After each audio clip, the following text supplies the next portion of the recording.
Okay, people, it's Friday, and it's time for another Q&A with Alan and Marshall. I'm Marshall Atkinson. I'm Alan Howe with Easy Way Systems. And welcome to our show. We're so excited you could be here. Happy Friday. I don't know about you, Alan, but I have been working my ass off this week, and I'm so happy it's Friday. It's not even funny. It has been all month this way. This week was a short week because of Memorial Day, but yeah, it has been swamped. Now, of course, it's been a little bit harder for me. Pollen is going nuts here in Michigan, so my allergies, I am congested as can be. Yeah. So hopefully we'll see if I can hear. It's been you sound a little stuffy. Yeah, I feel good. I'd hate to sound that bad and not feel this bad too. So good. Yeah. So do you get the headache that goes with that too? I don't get headaches with it. Sinuses drain into my lungs and cause lungs issues. So I see. Yeah, but I'm doing good. So just living on Claritin. Yeah. Well, my wife does Claritin. She also does this thing called Flonase. She just started using that. And I do that too. Yep. So. Hey, all right. Enough of that. Absolutely. Because it's not funny. It's not funny. It's awful. So if you guys are tuning in, first off, we would love for you to say hello. Where are you watching from? And don't forget that this is a Q&A show. So we need the Q because we have the A, right? If not, we'll make up the A. It would be so awesome if right now you could take just a tiny little bit of effort and share that you're watching our show, because frankly, we need more viewers, right? We need more viewers. We're trying to build our viewership, and that really helps us. So please share that you're watching. And let's not forget, Marshall, we are now on audio. We're on Amazon. We're on Spotify. We're on Stitcher. We're audio podcasts, you mean? Audio podcast, yeah. So all of them are on there. So I have a link somewhere. Where's that link? Let me share that. Right here. So just go there and get signed up. And we've submitted all the stuff for all the podcast channels. So some haven't come through yet. So I think we're waiting on Apple is the only one. Well, everybody's waiting on Apple. Apple does things at Apple's time. Yep. Right. So, but anyway, we have some people saying good morning. So let's give them a shout out. So Ghost is here from Sweden. So good morning to him. Cindy's here as usual. Brian's here. Good morning. Nuno. Hi, guys. Hope you get well soon. William's here. Good morning. Josh is here. Good morning. Morning, Josh. Evan says, hey, fellas. Sean says, hi, guys. Happy Friday. Mr. Walsh is here for M&R. He's going to hit the share button immediately. You're at the top of our awesome list right now, Peter. Right there it is. And then Kevin says, good morning.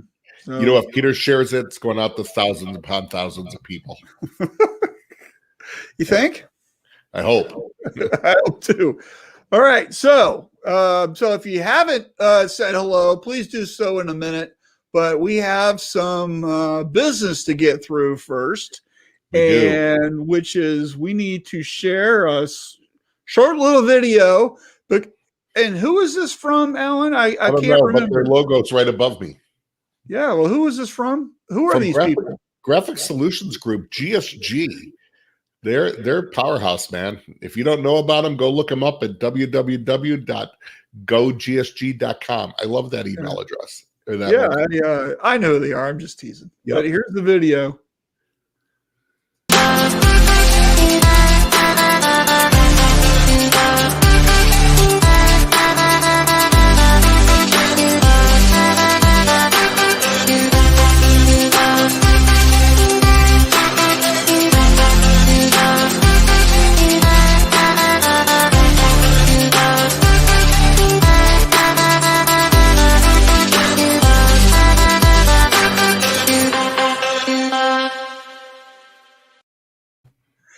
It's so cool that we have a sponsor. I can't even stand it. I love it. And next week, man, we're going to have one of the team members from GSG on, aren't we? Oh yeah, and Alan, I don't know how we're going to pull it off. Right, we're doing something that I think everybody is just gonna. Their brains are gonna explode. Can you walk everybody through what is actually going to happen next week? Well, this was their idea. So Mark Soldonic from GSG, they're a textile applications specialist. They're going to have cameras set up around the press. He is going to do a specialty print on the M&R Cobra, and he's not telling us what the design is. He said it's a surprise to you and I. Is it like naked women? I hope not. I do, but this is a family show. But you know what I mean. Yeah, we'll get like banned right away. Well, we could just check the explicit content box on YouTube. And when we get a call from upper management at GSG going, that was not us. Anyways, you know what? From what I hear, it's going to have discharge. It's going to have high density. He's got 3 cameras set up. They do. And I am real. I just saw Sean's post. Yeah. Your head's on a woman's body, right? Wouldn't that be encouraging? People be having nightmares. I don't think that's going to be encouraging. Okay. That would not be. That would be nightmares. But, you know, Mark Soldonic, one of the things, he reminds me a lot of Lon Winters. You know, specialty printing and specialty applications sometimes seem real hard, and they're not. Yeah, he does a really good job of breaking that down and like saying, hey, it's just ABC. We'll do this first, do this second, do this third, and you'll get it. And I think that's going to be really fun to see that, and also to see that Cobra in action. And for those that haven't really looked at that, you know, there's no air compressor hooked up to that sucker, and it is completely silent. It's like the sound got turned off. You know, so it's just fantastic. So it's really what makes it so quiet? There's no noise. There's no noise. Well, Peter Walsh, that was the best. So if you missed it, that joke is we were live with Graphic Solutions at GPX Texas. We had the one and only Peter Walsh with us, and we're talking about the Cobra. And Marshall asked this very technical question. So what makes it so quiet? And Peter goes, there's no noise. Deadpan. It was awesome. Yeah, I was hoping for like, well, we worked really hard to reduce the decibel levels, and we did these buffering and it, you know, something, you know, technical engineering. That was what I was thinking, you know. I should have known better to ask an Australian guy a serious question. So. It was so great. And Marshall, I want to clarify, there is a compressor. You got to have air because of the heads and stuff. Oh, okay. I just thought there was no air. No, right? No, it's not an all electric. It is AC heads and stuff, but there is air connected to it. But it is extremely quiet. So that'll be great next week. Yeah. Anyway, it's really quiet. So let's. Keisas posted. Good morning. I'm watching while I'm getting ready to head to our baseball tournament. And Keisas, you're bringing your trailer, right? I don't know if you know this, Alan. But she has a trailer that she brings to these, and it's kind of like a concession booth trailer and she sells out of the trailer when she does these things. And she's just killing it with this thing, right? So she needs to go live from there with us when she has that set up. That would be incredible. Well, I've asked her to make a movie. Keisas, are you going to do some video about your trailer? I haven't seen that yet. So it'd be awesome. Get on that, will you? We'll share awesome. it, right? If you can film it, we'll share it. Yep, absolutely. And Cindy really likes Sean's comment. Heather says, good morning. Good morning, Heather, from Cave City, Kentucky. Right. And she says, sure. Keisas says, sure, I'll make that happen. Thank you. Have it to us by the end of the day, please. I am kidding. Yeah. My dog ate my homework. That's what we're going to hear. Right? Exactly. All right. So do we have anything to talk about today? Not a dang thing. What do you guys want to talk about? I think we do, right? Yeah, so we always do.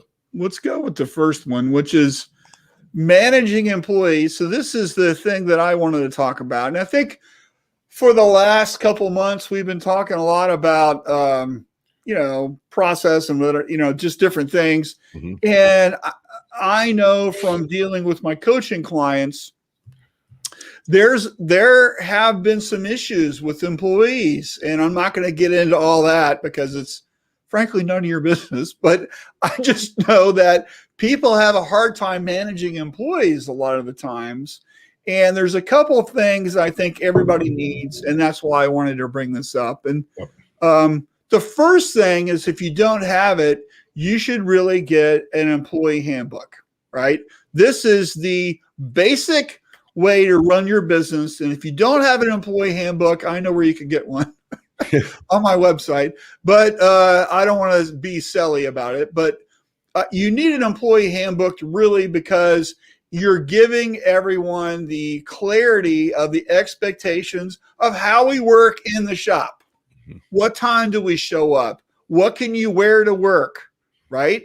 And what do we do? How do you ask for time off? How do we treat one another?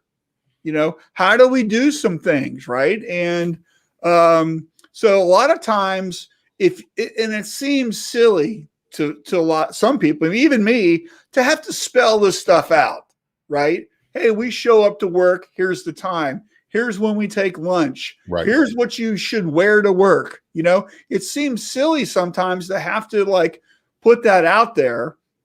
But if you don't, then you get people who just show up whatever time they want, and then they wear flip-flops to work or whatever. And it's just because, I don't know, people just don't use their heads sometimes, right? And so the thing that I talk about a lot sometimes is, if you don't tell people or explain people what to do, they make up their own stories in their head about what is correct, what is true, what should we be doing. In their brain, they think they're doing it the right way,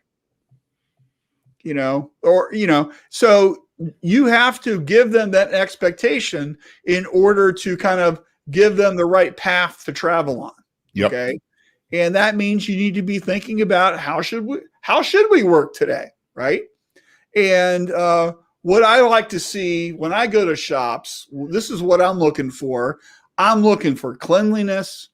I'm looking for organization. I'm looking for, there's a trash can there. And is the trash in the trash can, or is the trash can and then around the trash cans a bunch of litter because we almost made it, but it looks like my son's bedroom where there's the laundry hamper, and around the laundry hamper are the clothes. It's like, we almost made it. You're only 6 inches from actually making it in. What happened? So my peeve with trash cans is that if it's mounded full and stuff falling over and they keep throwing things in it, I'm like, come on. Yeah, right. You can't take the trash out. Come on, right? So we just need to be explicit about what we're supposed to be doing, right? Mm-hmm. And then, to me, it all starts with the basics, and then we get more complicated from there. Okay, and this is at all levels, right? This is with your frontline worker to your mid-management to management to salespeople, whatever. People tend to just do what they want because you haven't told them otherwise, right? So this is a good thing to think about. It's just laying the groundwork. What are the rules? Once you have the infrastructure built, it's so much easier to run your company because you know exactly what you're supposed to be doing, right? I think also too, it's there because problems and situations do come up, and it lets them know how to handle them. Who do you go to? What's the procedures? What's this? Yep. Yeah, right.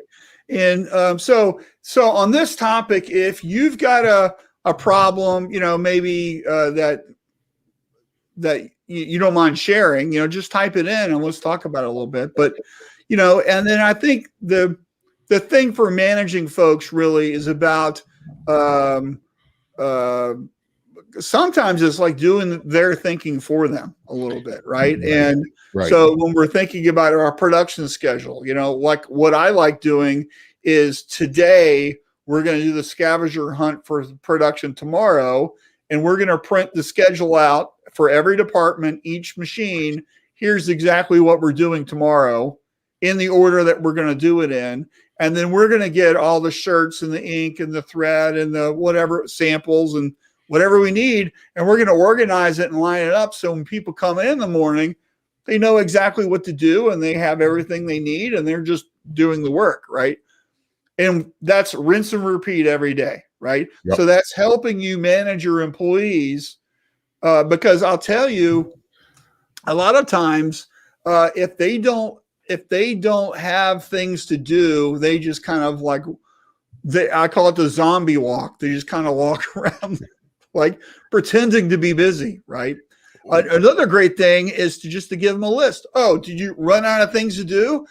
This is what you can do. You can take the trash out. You can sweep the floor. You can clean. You can get the lint off the machines. You can, there's like a million things that always seem to get done that we never do because we don't have enough time. Right. Right. So, you call it zombie walk. We used to call it drifting. You were just drifting around. Yeah. So, right. And of course, we want to run our shop so it's a fun place to work. People like working there. That you're not the guy with the chair and the whip, like lion tamer, like getting people to do stuff. Yeah. Right. To me, that's not good management. Right. I kind of have more of a sport coach way that I want to run a shop, which is, you're like you think of a really good coach, like you maybe played sports and you really wanted to do a good job for the coach, right? Because you didn't want to disappoint him, right? That type of a relationship, I think works better in a shop, right? That where we have a good relationship. We're going to learn. It's all about performance. It's all about making you better. It's all about doing that type of thing. And that's going to make your shop succeed because we're all in this together. Because at the end of the day, your customer isn't going to blame the screen room because their order didn't get on time, right? Yeah. They're blaming the whole company. Right. The fact of the matter is the customer does not care what goes on in the plant. Right. They don't care. They don't know, and they don't need to know. But they just need to know quality product. It's on time. I got it. Let's go. Right. So we got a couple of comments here. Mark says it's a clean design. Thanks, Mark. You know what? It'll be a smoked brisket. Why do I think that? Yeah. Sam says, I agree with the organize how we do things. But when it's time to let the employees who stand out learn why we do it this way, I see a lot of smart, skilled people bottlenecked by, we've always done it this way. Oh, man, we've always done it this way is my fingernails on the chalkboard thing that drives me crazy. I hate that. That's concrete head thinking right there. Like come on. So don't get me started, Sam. Yeah. Richard Sam's smoking the beehive right now. Yeah, Richard says everybody I discipline knew they failed expectations were when we're about to get fired. That's right. It shouldn't be a surprise when you fire somebody. Oh, they know it's coming because you've talked to them a gazillion times about it. There's no shock, right? I was with a client this week. Marshall, you know him. You know who I was. You and I talked about it. But, they have a new production manager, and he's been great the last couple of months, doing a great job. But I knew there was one printer they were worried about, and he's been struggling. And finally, he crossed the line, and their new production guy had to write it. He told me, he goes, I had to write him up. Good. I go, really? I go, was he shocked? He goes, he was shocked but not surprised. I go, that's good. Mm-hmm. And and so I asked the owners about it. I actually was teasing the production manager. I go, the one owner, I go, did he laugh? He goes, he did kind of giggle, but he was glad I did it. It needed to happen because the way his production style, he's a big cheerleader, which is great. You need to be, but now they know you fail at the expectations. Everybody knew what they were. He'd been talked to. Bam. Well, the problem of not disciplining somebody, even if you do it in private, everybody knows what happened. I mean, the word gets out. Okay. And then people go, oh yeah. Right. They see what's going on. Right. And And then in their back of their mind, they're thinking it's about time. Exactly. Why doesn't somebody do something? So I guess this was last week. I guess this week he's been doing great. Yeah. He knew he knew what was going on. So good. And hopefully, you never want to fire a guy if he has talent, if he's someone good. But if he's going to keep screwing up, you're not going to keep him. But man, maybe this could be the wake-up call. Yeah. Hopefully it is. Right. Well, people like having rules. Absolutely. Right. They don't like chaos. Right. Yeah, we like to have rules. We like to know what's supposed to happen. Right. Everybody, as long as there isn't favoritism and everybody's doing it the same way, that's what you need. Right. And so I think there's been too many instances that I've had to deal with this week with some of my coaching clients where they had employees do something not good, right? So I'm not going to get into the details, but these were termination worthy offenses, right? And so the owners like talking to me about what to do and how to handle it and that kind of thing. And so I was guiding them on that. But it's like one of these things where I don't know what happens with employees sometimes where they're a good employee and then they just flip the switch and all of a sudden it's just, what are you thinking? Yeah. Right. And why did you think that was going to be okay? I think sometimes people just want to test you. Right. It's like it's Jurassic Park and the velociraptors are trying to get out of the pen. Right. They're testing the walls. Right. To see what they can do. Right. I think too, usually when it's a good employee and all of a sudden you've realized the attitude is flipped, that didn't happen overnight. Something has happened and built on that. Yeah. And that I know for me, I mean, we've all had our little attitudes and things like that. When I was younger, it was never what the issue was I was being called. There was something beyond it that happened before. And now that's a maturity thing. That's handling it better. Yeah. Now I would just go to my supervisor and go, hey man, I got a problem. I'm not digging this, whatever it is. Yeah, right. You talk it out, you hash it out, and then you go do your job. Yeah, so Sam's comment's been up here for 5 minutes, and I forgot to mention it. So the textbook is good and all, but the subject changes every year. You're exactly right, because we come into so many different things, right? And but you gotta adapt, right? So the other thing that I'll tell you, if you're a manager or you're a business owner and you've got an employee that's got an issue, right? That sometimes they don't know what they're doing. Right. Exactly. They don't know that it's wrong or the thing that they're doing or their words that they're saying or their attitude or whatever. They don't even realize it. And so you have to be kind of careful about how you approach it, and you want to and you just want to dig into it. And I've had instances before where I've had employees who were great employees and all of a sudden they just is like something's off and they're like showing up to work or their work is sloppy or they're making mistakes. And then you just got to pull them aside and ask them, hey, what's going on? And that's when you find out that their mom has cancer or their dog just died or something's happening in their life. And they're not bringing that to work, but that's in their brain. That's what they're thinking about as they're working. And they don't realize what's going on. The reason why they're short and snappy with people is because emotionally, they can't handle what's going on outside of work. And they're bringing that into work a little bit. So, so it's always good to get to the bottom of things early and let them know, hey, we're here for you. What do you need? That kind of stuff. And that really kind of helps tamper that situation down a little bit. Yeah. I think as much as we want to say, keep your personal life out of the workplace, the fact of the matter is life happens. And you can only do that so much. Well, we're not robots, man. We have emotions. We have egos. We have, we're people. We all have challenges, right? So I'm glad when, I'm so glad when, and my father passed away in December right before Christmas, but in January, a couple of weeks later, I'm on the road and I'm actually with my boss and I get a call that my mom's in the hospital. There's a problem. And he told me right then, he goes, we were in Youngstown, Ohio. He goes, go to Pittsburgh, fly down there right now. I didn't do it. But a couple of days later, I'm in Cincinnati and I had to emergency fly and I call him and say, look, here's what's going on. And he goes, go. He goes, Alan, I should fire you for not going when I told you to 3 days ago. You know what? I love you. I love that he was more concerned about, because he knew what was going on in my head. And my mom's fine. So I love that he's going to fire you for not seeing your mom. Exactly.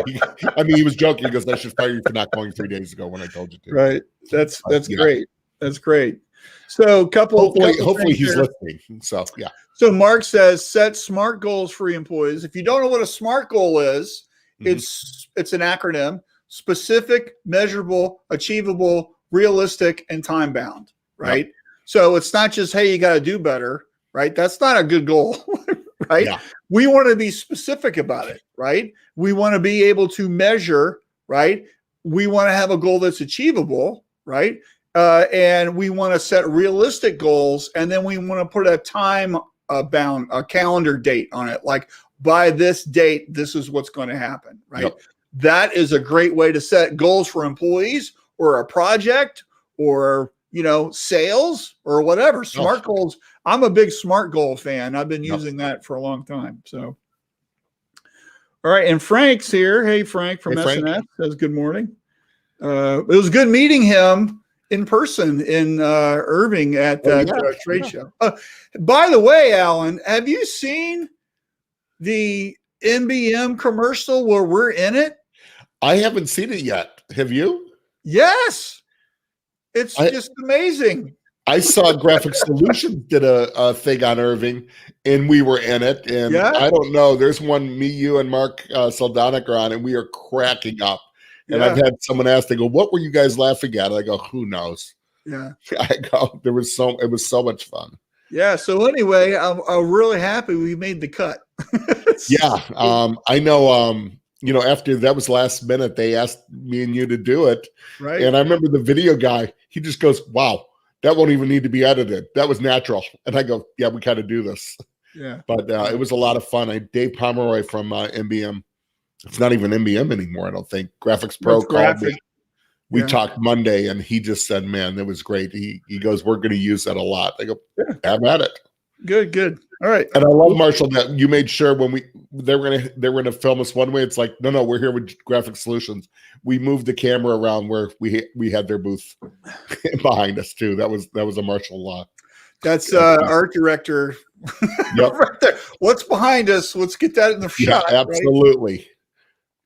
Right? Okay, so next topic is all about fine tuning. And actually, when we were talking before the show, Alan wanted this to be this big, long sentence of about 100 words. And we narrowed it down to 2, fine tuning. We entered it Alan, I'm going to just point to you and you say go, and you start talking about what does this mean? So I was talking with one of our Easy Way reps, Rick Christian, who handles New England for us. And he was talking about clients that, man, they are buying equipment all over the place. And we've seen that. We know automatics are selling, auto reclaims, coders. People are buying. We can't keep washout booths in stock. People are buying equipment. But Rick also said something else. He's been in a couple companies where they have bought more automatics. They're getting rid of their manuals. They are fine-tuning their processes. And they are also at the same time raising their prices. Marshall just went blurry on me. Yeah, it was like a Bigfoot tequila shot. It was like a Bigfoot picture. Yeah. And, but they're also raising their pricing because we have these, call it untuned clients that, keep calling. They're just a waste of time. They're not profitable, and people are really looking at everything. It's not just raising their prices. It's not just increasing their processes. They are looking at the whole ball of wax. And I think that's great. Business is going. If you're slow right now, I'm not sure why, because there's a lot of people. Things are humming right now. Mm-hmm. And now's the time to be fine-tuning everything. What are your processes? What are your upgrades? What are you doing with your price structure? What are you doing with your customers? Just like you said, how are you managing your employees? I have a client that he has really got with his team, and just really focused on managing it Yeah. better. So he's really excited. Yeah. One of my coaching clients took a really hard look at the jobs that they're bringing in and the types of clients and the amount of work that some of these clients take. Yep. And they fired 6 or 8 of their clients. Yep, that's exactly and it's because they just looked at how much work that these people were giving us, and there was some good clients. This was just like compared to other clients, it's 4 and 5 times the work for the same money. Yep. And so they just realized, and some of them weren't really nice people, and just like, and what they did is like, you know what? It's going to take a financial hit, but we need the room on our schedule. Yep. Because better clients are sending more orders in. If we get rid of these folks, we free up the art department, we free up customer service, we free up all these other people to actually help clients that we're making money on, right? And they took a stand on that and just say, hey, you know what? We're not, and this is kind of what they said. I don't know the exact words because I wasn't there, but it was more or less, we're not in alignment with you. And so we feel that, you know, it's time to kind of part ways. Here are some other shops that maybe you could do business with. Right. Best of luck. Right. And that's what they did. And so now their competitors are dealing with these pain in the ass clients and not them. And they've got room on their schedule to serve their clients better. And I just thought that was really refreshing to see and hear. And I've been at shops where we did that also.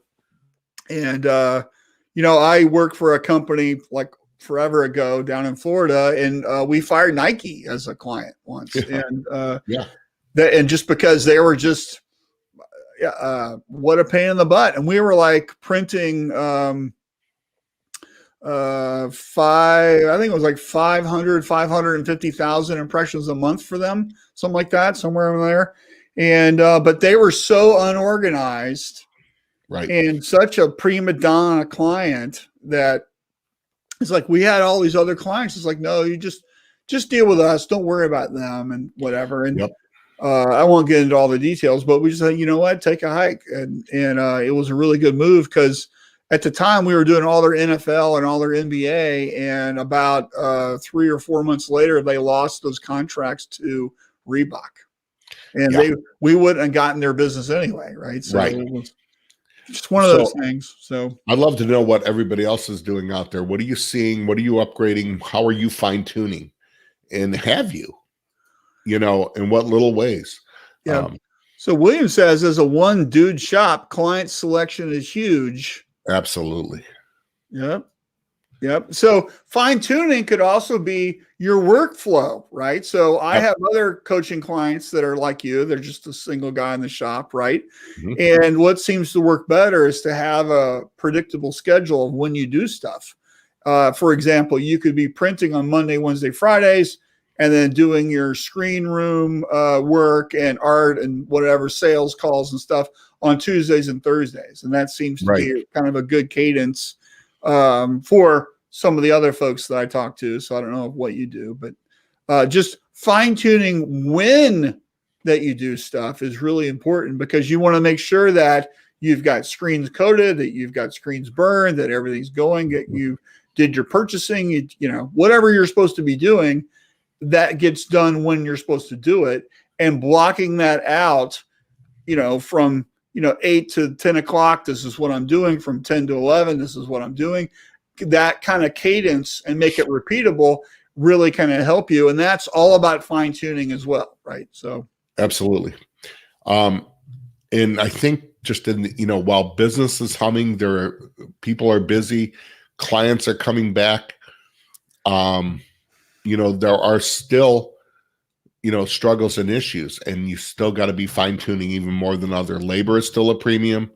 So this isn't just something to do or time to do it. This is vital to your bottom line and to your business. Yeah. Another thing that you could do is to make templates for things, how you sell or how you follow up with clients. or artwork, or, you know, an artboard, in Illustrator for left chest and full front and full back, or a sleeve or whatever. I mean, they're already ready to go. So everything's got the right registration marks, if you still use those, you know, the right sizing. It's got your blue guidelines already built. So you can just drop the logo in and stretch it off, and you know that it's going to be 12 inches wide. It's those type of things allow you to move faster. That's also fine tuning, right? So I think also little things, you know, you don't have to go out and buy a new automatic press, but many shops, when they have one or two automatics, don't have enough flood bars and squeegee holders and stuff, man. Now's the time to get them. Yeah, right. So, you know, things like that, the specialty pallets. Although I think Peter would argue that right now is the time to go buy a new press. He would, and a bigger one. So Keith says, we have finally, we have definitely fine-tuned, really did the 80-20, the few that tried to come back. We have a whole new price range, some walk and some pay. So what he's talking about there, absolutely, if you haven't done this, is to do an 80-20 deep dive on your customers, okay? Because if you go to QuickBooks or, you know, Printavo or whatever you use, right, and look at your client's order history, right, pretty much, you know, to not exactly, but it's a rough guess. 20%, your top 20% of your clients give you 80% of your revenue. Yeah. Right. So if we focus on cloning those top 20% clients, who are they? Right. That's how you scale your business, by dropping those 80% clients to only give you 20% of your revenue, because their orders are so small and they fill up your schedule. Let's like switch those up a little bit, grow your business by attracting better people, right? These are bigger orders or more profitable orders, or, you know, stuff that, you know, maybe it's repeat orders all the time. So instead of having one client that only orders once a year, can you find one client that orders 6 times a year? That's a better client. Okay. So looking at that on purpose and determining how you're going to attract this new group of people is a definite way to scale and grow your business. So thank you for that comment, Keith. Yeah. And I think that's great. And that works. And Marshall, this, you know, that 80-20 rule, this is to me, it's such a very basic sales and customer deal to do. I know even in mine, I look at of products. Yes, I sell reclaiming chemicals, but once I have reclaiming business, I always want to know, what are they using for on press? When I worked for you know, a company, a full service distributor, one like our sponsor, Graphic Solutions, did I need more customers? Well, sure, I'd like more customers. But what I wanted was 80% of those customers I had. I wanted 80% of their business. I have their ink. Do I have their emulsion? Yeah. Do I have their scoop? The little things, the scoop cutters, the squeegee material, things like that. How much can I service? It makes it easier for me. We know they're good customers. Let's keep going and moving. Right. I think for the end user, Marshall, you know, this is where we saw in COVID, people were forced to do it. But now, what are your clients doing? If you're buying their shirt, you're getting their shirt orders. What are they doing for signage? What are they doing on sublimation? What are they doing for promo? These are upsells, and these increase your revenues with that good client and make them a better 80-20 customer. And Alan, you just said the magic word. What's that? COVID. COVID is no longer an excuse. It is not an excuse. Okay.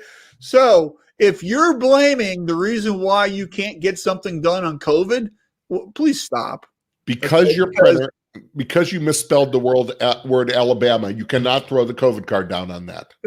No, I'm talking about we have challenges, and everybody knows what the challenges are. You know, we can't get employees. Supplies are running low. You know, stock is out or whatever. Okay. Quit using that as an excuse. Exactly. It might be 100% true. Nobody cares. Everybody knows. What you should be doing is finding the solution, right? Yep. Oh, that shirt blank is out. You can't say, well, sorry, customer, COVID, right? Let's find a solution. You can't get white ink. can we design something that doesn't use white, right? Yep. What can we do to move forward and get the solution? And because what will happen is shirts will be available, ink is going to come back, whatever. There's these challenges aren't going to be forever. It's just what's going on right now. In the meantime, let's find and focus on these solutions and not be an excuse maker because nobody wants to hear it. Right. Right. That's exactly it. Everybody knows about COVID. Everybody knows about supply chain issues. Everybody knows about raw material. This is not new. And you know what? This is such a topic. I was listening to the Alabama thing I just said. I will give credit. That's Terry Combs one. I heard that on two regular guys. They're talking about the same subject we had. So we copied this? We didn't. We did. That's what I do. I listen to get their stuff all the time. I just gave them credit for it, so it's cool. Yeah. Right. But you know what? But this is affecting everybody, and it's how it's handled. It's COVID is not an excuse. We can't. I mean, I'm tired of the COVID card. I know, right? And so I think if you adopt this mentality of no excuses, and I'm a big fan of that anyway. Right. That comes from the Jocko Willenick book, right? Yep. If you adopt that mentality that you're going to solve the problem, it's not why you can't, it's how you can. How are you solving it, right? Like, what do you need? What's going to happen? Maybe this order won't be a screen print order. Maybe you have to do it as an embroidery order. Yep. Right? Can you sell these? Maybe it's not even a t-shirt order. We can't get the shirts. Why don't we do tote bags this year? Why don't we do, promo Yeti tumblers or something. Right? What can solve the customer's problem and still make you money? Right? Yeah, I think I know lots of people right now are struggling to find employees, right? We should do a whole topic on that, but it's one of these things where you still have to get the orders out, right? What are you doing to catch up? I was talking with a shop owner a week or two ago. They're 2.5 weeks behind in their production. 2.5 weeks. Do you think those customers are just going to wait? There are equipment manufacturers that are 8 weeks on dryers. 8 weeks. It's not just one manufacturer, all of them. Yeah. We make washout booths. That's it. We are 4 weeks. One, we are swamped. We build them, they get sold immediately. That's a good thing. But it is, it just is. And you know what? We're not making excuses. We're letting people know up front. I guess it comes down to is how are we handling it? On your suppliers, are you suggesting, you know what? You might want to tell your customer up front because everybody knows the problems. What if there's a stock issue with this shirt? You have your B line, C line ready to go. Yep. What would you like us to do? Start talking to them very openly about it. Have solutions. Don't make excuses and don't wait to the last minute. Right. Oh, by the way, your order was due Friday.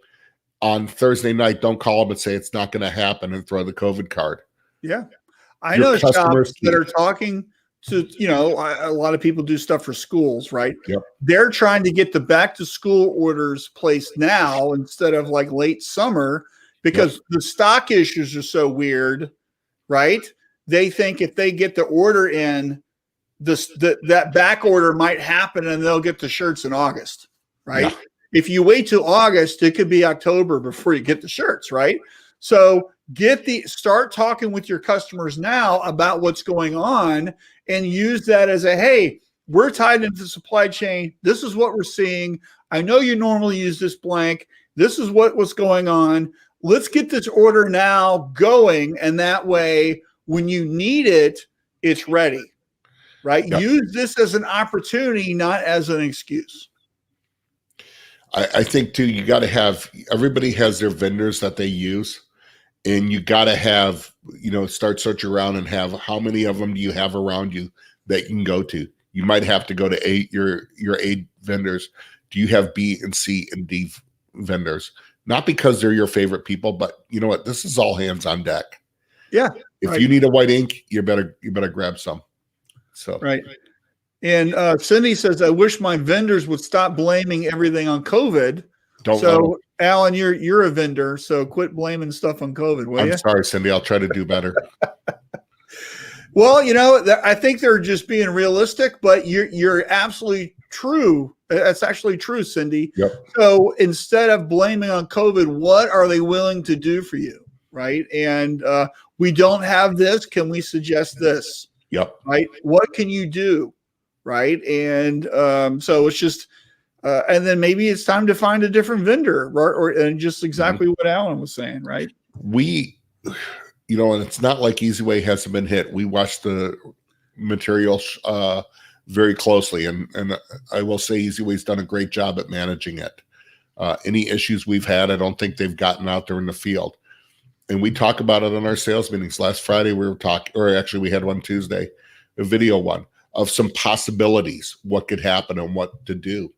And these are not easy solutions, but going, okay, if we can't get a raw material for this product, let's say it's on allocation or it doesn't come in on time, what do we do? What are our suggestions and stuff? It might not be an A to B fit, but we got to have solutions.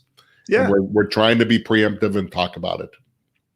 Yeah, I saw somebody was posting in one of the groups the other day on Facebook. They were looking for a mixing pigment, and they couldn't find it. And of course, one of the suppliers says, "Hey, we have this in 5s." So instead of, I know it's a pigment and maybe you only need a gallon, but they have it in 5. So here's 2 things. One, is that shop prepared to buy 5 gallons of that pigment, which is a lot, right? A lot. Or is that supplier prepared to break that up into gallons, right? To make it easier for the customers, because who needs 5 gallons of something? I don't know. So I saw that it was a yellow. Yeah. So it's like one of these things where I think that it has to kind of work both ways a little bit. Yeah, it's a pain in the ass to break it up into from a 5s into singles or quarts or whatever. But you got to look at what your customers are requesting here, because what'll happen is they're going to solve that problem by going somewhere else. Yep. Right. And so what are you willing to do right now because of the situation we're in? That's what I'm talking about. Right. Yep. Mark has a good example. I love it. Don't wait until the bucket is empty to reorder. That's 100% true. Right. Yep. I always stocked 2 of everything. And then when we used the first one, there's one sitting on the shelf. I reordered the one that was in front of it.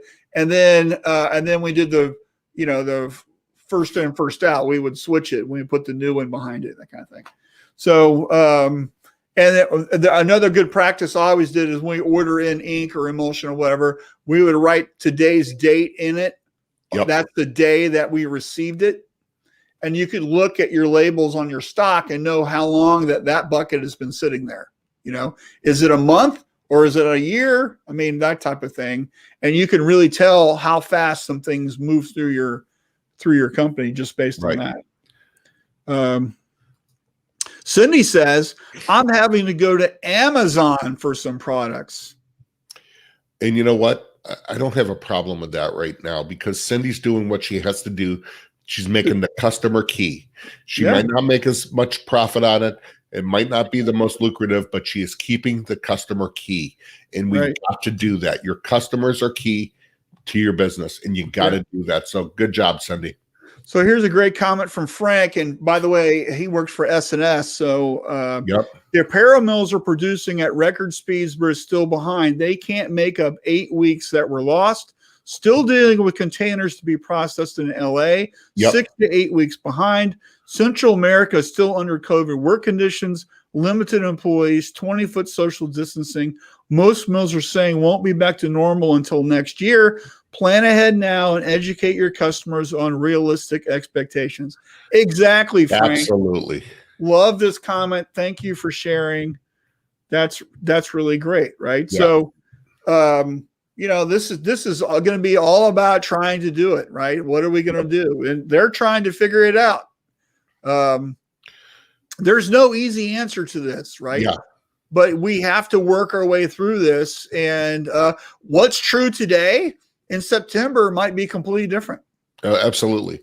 And, I love what Frank said, that the mills are working. Everybody's trying to. Everybody in every industry sector is.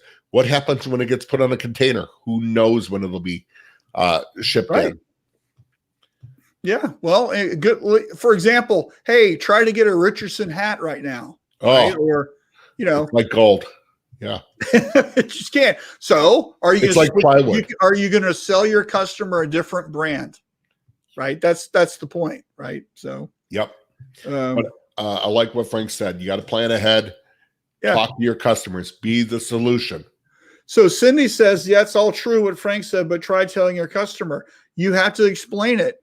So a thing that they know what's going on, Cindy, they go to the store and things are out, or, you go to the restaurant and there's one waitress for the whole restaurant, right? Yep. Everybody's dealing with this. It's all true. The reason why they're upset is because they didn't plan, right? And they need it now. And it's just a human reaction. So what we have to do is we have to educate our customers. And I think if we let people know through drip marketing, your email, through a phone, for your, social media, plan on longer lead times, right? Things just don't happen like they used to, right? That's just the situation we're in. There's nothing we can do about it. Yep. But in the meantime, try to find solutions. That's kind of what we're saying here, right? Yep. And educate them ahead of time when the order's placed too. Last minute doesn't cut it. Yeah. Alan, stop using that cuss word, Richardson cap. Well, actually, Marshall said it, but I will try to prevent myself from it. But thank you. All right. Hey, we got one last topic today, which is the fun topic. Let's go. Traveling. I'm loving it. So I've been on 5 trips this year. I've got 4 plane tickets already bought. I'm fixing to buy 2 more probably today to go, because that's kind of what I do, is I go around and do stuff, right? And so traveling, if you haven't been traveling, let me tell you, the airports are jam full. They are. Right? But it's weird because there's masks, and then some of the restaurants and stuff aren't open, and it's just like, and there's different things that you have to do. But I think that everybody's getting used to getting out and going right now. I think we've got to level where lots of people have been vaccinated. I know I have. I know you have. Yep. Right. How are you seeing traveling right now, Alan? Because you do this for a living. You're always somewhere. Yeah. And like I said, I've been traveling since mid last year. You do what you have to do for your business, whether you like it. This is where your political views go out the window. You just do what you have to do. But now I think it's more important because airplanes are open, hotels are open, restaurants are opening. We got trade shows coming up. Marshall, you and I were just in Texas with GSG a couple weeks ago. That was so much fun. It was a riot. So much fun. It was a hard week. And let's talk about planes. I mean, I went from Detroit to Phoenix, from Phoenix to Texas, from Texas to Alabama, came home for a few days, and then took off to South Carolina. To go fishing. To go fishing. Yeah. So we do that after weeks of traveling. Yeah. But you know what? Is it different? Yes. Trade shows are coming up. I have in 2 weeks, I have GPX Indiana coming up. There are DAC shows that I'm going to be at Kansas City and Chicago. What's everybody thinking? Some of them have mask mandates. Some companies don't. Some people do. I'm just ready. I have the mask with me, and I'm just doing what we have to do to go back to normal. Right. For the new normal. And I'm excited. Again, ISS Atlantic City coming up. That was one we weren't sure of. Again, I was talking to our New England rep, Rick Christian. He said his people that he's talking to are excited. He thinks it's going to be, that's the one I wear. I have no problem wearing a mask. Yeah. And to me, the mask is empathy for other people, right? Yep. If they're more comfortable with me wearing a mask, I'll wear it. If they don't want to wear a mask, I'm fully vaccinated. I think absolutely I'm good, right? I just want to be comfortable around other people. Yep. We can wear a mask, right? So, by the way, Mark, GSG, you're my hero. Thank you. And you know what? I'll probably have a few of those with me at GPX Indiana. If somebody wants one, come by and see me. Yeah. But that mask, I remember I put it on, and Lon Winters looks at me, goes, I have a problem with Alan's face being on Alan's face. I don't know if that's just me, but Right. too much fun. But I think what you said, you have to look at people and say, look, what do they do? How are you comfortable with them? Right. You do you, I'll do me. Be safe. Let's get back at it. Yeah. Because the trade shows are fun. It was so good seeing people. Like I said, I think ISS Atlantic City is going to be good. I'm really hoping Indiana, GPX Indiana, it'll be good. But what we're also finding too, the people that are going are the ones wanting to be there. And these are customers that are moving. They're ready to clients that are really looking at stuff going, how can we grow our business? Because things are happening and busy. Yeah. And the thing that I think people are kind of getting used to now is can you go see your customers? Yep. Right. And so I think that might be something you might be thinking about, right? Is dropping by. I know a lot of shops do work for restaurants and bars and stuff, right? So maybe the time now is to go eat at that place, eat at that bar, let them know that you're there, kind of a thing, right? And they're hurting for revenue just like everybody else. Absolutely. Right. And so that would be a good that you did that. I was working with a shop in Georgia a couple of years ago, and they made little dime-sized stickers with their logo and name on it, and they would put that sticker on the receipt that goes to the restaurant to let them know that they were there. And it was like day glow orange, right? That's awesome. And so it's like one of these things where, because sometimes the owner at the restaurant isn't there when they're in there eating, right? And I'm like, man, that's genius, right? So there's things that you guys can be doing, just thinking about getting out of your shell a little bit, and just kind of like slowly be comfortable about it, right? Find out where your comfort zone is, right? To me, I'm full tilt bozo. I'll go anywhere right now. So and my travel schedule for trade shows, I'll be at ISS Atlantic City. Hope to see you there, teaching some classes there. I'll be at ISS Fort Worth, right? Teaching classes. We'll probably do a Q&A from that show. Also, right after that is Shirt Lab Fort Worth. And so that's gearing up. That's going to be really awesome. And then rounding out the year, I'll be at Printing United in Orlando. So I'm going to be at Printing United. We have Academy down there. I'm planning on coming down, of course, to ISS Fort Worth. Time to get out there. And you know what? I like what you said, Marshall. If you're not out there seeing your customers, seeing your clients, get out there, do a face-to-face. Don't be afraid. And think about this.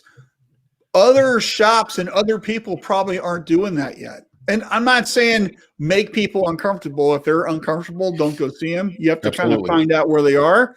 Maybe schedule an appointment, right? But I think if you start doing this more, I think, it's all human to human. This is a relationship-based business, right? As much as, we want to sell on the internet and that's all great. At the end of the day, it's like, I like you, you like me, we're doing business together, right? It's all kind of a partnership thing. That's how this industry grows. It's all about these relationships. And I think right now we need to be cultivating that more, right? So get out there and do some stuff, right? All right. So a couple comments. Keith says, see you in September in Dallas. All right. Awesome. And we're doing a road trip in a few weeks. And I know Keith, he just did a TikTok convention in Las Vegas like a month ago. Cool. Right. By the way. And you know what? Hey, thanks, Nate, for showing up. We've had more in-person meetings this week than we've had in over a year. Things are looking up. And Nate's watching on YouTube, so thanks, Nate. Nate, are you coming to the Indie Show in a couple of weeks? Hope to see you there. Yeah. Cindy says, hope to see y'all in ISS Fort Worth. Me too, Cindy. Yep. Shirt Lab, want to see you participate in that. That would be great. And I Marshall, I'm glad you mentioned the TikTok convention that Keith was at. I talked to our friend Jason Rink, and he's down at he's doing a documentary on a cryptocurrency big event in Miami. I guess it's huge. Whatever. Who knew there was such a thing? We are not the only industry that's moving and traveling and stuff. Yeah, right. So, yeah. So this is good. Who's doing the swag for that thing? I have no idea. Right. And did they pay those people? Did they pay them in Bitcoin? I'm just curious how that would work. You know, I watched, I will say Jason did send me the trailer on the documentary. And they were talking about in Miami of how many companies accept Bitcoin and cryptocurrency. That's a whole other topic.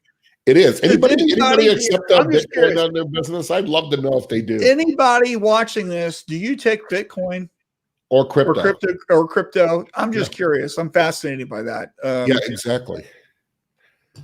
Okay, so we're running out of time here. I want to mention real quick, where is it? Shirt Lab Women's Nexus is tomorrow, folks. Tomorrow. Okay. There's still time to get registered. If you're a member of Shirt Lab Tribe, it's free.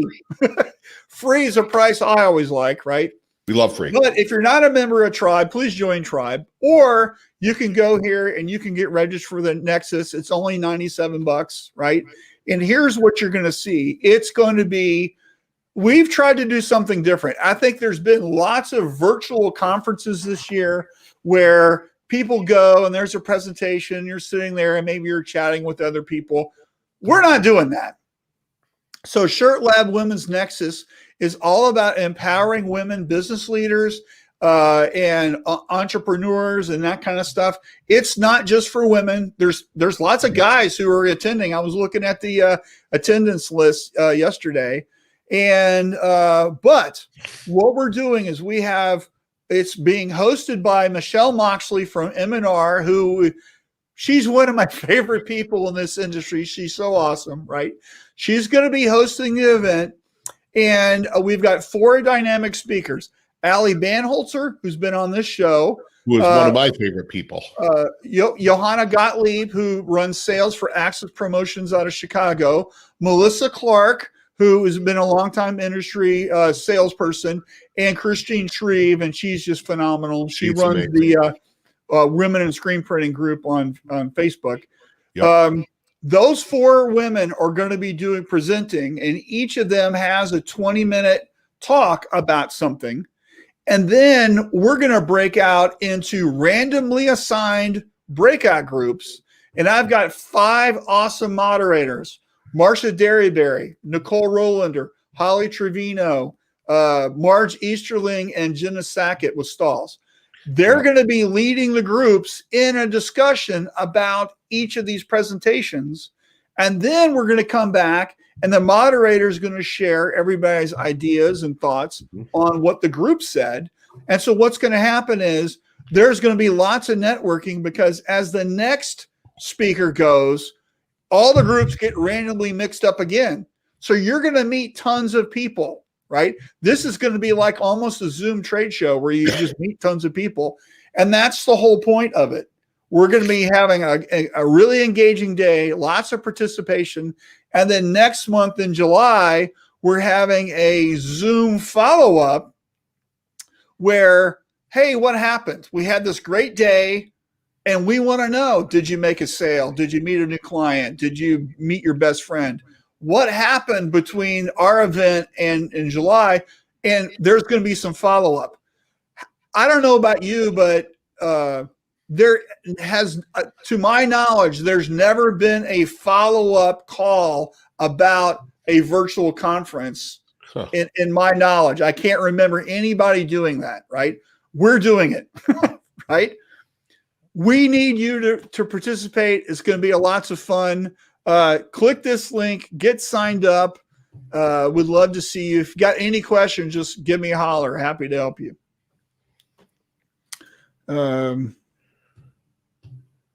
Yep. So got some comments here. Peter says, really looking forward to ISS Fort Worth and Shirt Lab in September. Thanks, Peter. Good time. And then Cindy says, we're having a graduation tomorrow. My last child's graduating high school. That's awesome, Cindy. Congratulations.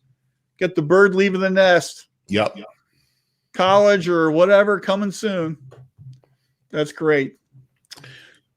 All right, man. Any Marshall, I think we have a link on there. Don't we have one for GSG that if people want free passes to the we do. show? Let's throw that up there. Right there. And when is Indy? Do you know the dates on that? 15th, 16th, and 17th of June. It's actually a Tuesday, Wednesday, Thursday. Oh, okay. It's coming Which up. is different. It is a couple weeks. Coming up. And you're going to be there, right? I'm going to be there, and I think the one and only Miss Heather Streibel is going to be there too. Correct, Heather? I'm not sure what day you're coming, but she signed up, she said. Okay. I won't be going to that, but We'll miss you. yeah. Well, I'd love to go. I just, It's a long way from Phoenix. Yeah, absolutely. So anyway, Heather says yes. So come and hang out with Heather and us. It'll be fun. Yeah. And Cindy says thanks. Whoop, wrong one. Cindy says thanks. No and problem. she's bringing her mom, Melissa. The mom. Mm-hmm. Good. I know the mom. The mom is Heather's business partner. They own Replica. So yeah. So anyway, I think that's it for us this week. What do you got going on this weekend, Alan? Not a thing. I like not it. A thing. I love not a thing going on the weekends. It's the best.